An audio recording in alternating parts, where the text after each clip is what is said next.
নিচিঞৰিব আপুনি চিঞৰিলে ভাল নালাগে আৰু মোতকৈ ভালকৈ হয়তো আপোনাক আন কোনেও চিনি নাপায় কি কি কৈ আছা তুমি পূজা মোৰ একমাত্ৰ ছোৱালী আৰু তুমি তাইৰ লগত এনেকুৱা কৰিবলৈ ওলাইছা আৰু মই কাৰোবাৰ একমাত্ৰ সন্তান আজিৰ পৰা বহু বছৰ আগতে চহৰৰ পৰা দূৰত মিডল ক্লাছ ফেমিলিৰ এটা লোকেলিটি আছিল ৰাতিটোৰ ভিতৰতে টকাৰ জোৰত বাহুবলেৰে সিহঁতৰ ঘৰবোৰ ভাঙি মানুহবোৰক তাৰ পৰা খেদি দিয়া হৈছিল আৰু সেই ঠাইখিনিত সিহঁতৰ চকুৰ আগত গঢ়ি উঠিছিল ডাঙৰ ডাঙৰ অট্টালিকা বহু কষ্টৰ মূৰত গম পোৱা গৈছিল সেই ঘটনাটোৰ আচল নায়ক কোনে কি হেৰুৱাইছিল নাজানো কিন্তু সেই ঘটনাটো এটা সৰু ল'ৰাৰ জীৱনলৈ অন্ধকাৰ নমাই আনিলে সি নিজৰ ঘৰ নিজৰ সংসাৰ আৰু আটাইতকৈ ডাঙৰ কথা সি নিজৰ দেউতাকক হেৰুৱালে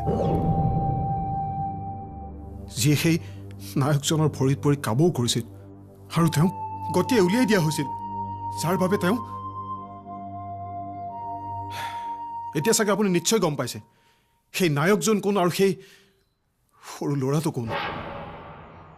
আৰু সেইদিনে আৰম্ভ হৈছিল মোৰ মাষ্টাৰ প্লেন আপোনাক বিচাৰি উলিওৱাৰ আপোনাৰ সমানে সমানে থিয় দিয়াৰ আৰু আপোনাৰ ঘনিষ্ঠ হৈ আপোনাৰ জীৱন ধ্বংস কৰাৰ কি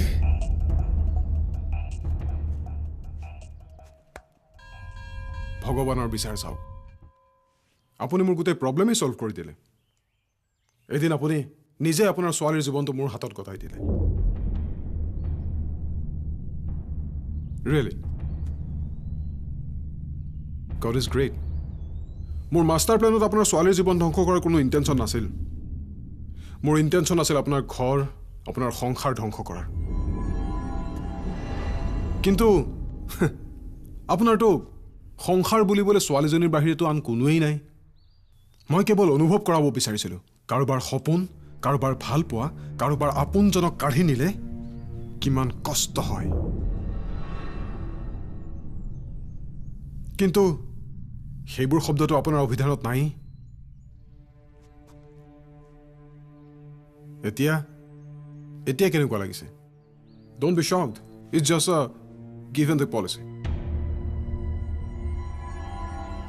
নিজৰ ছোৱালীৰ ভৱিষ্যতৰ কথা চিন্তা কৰি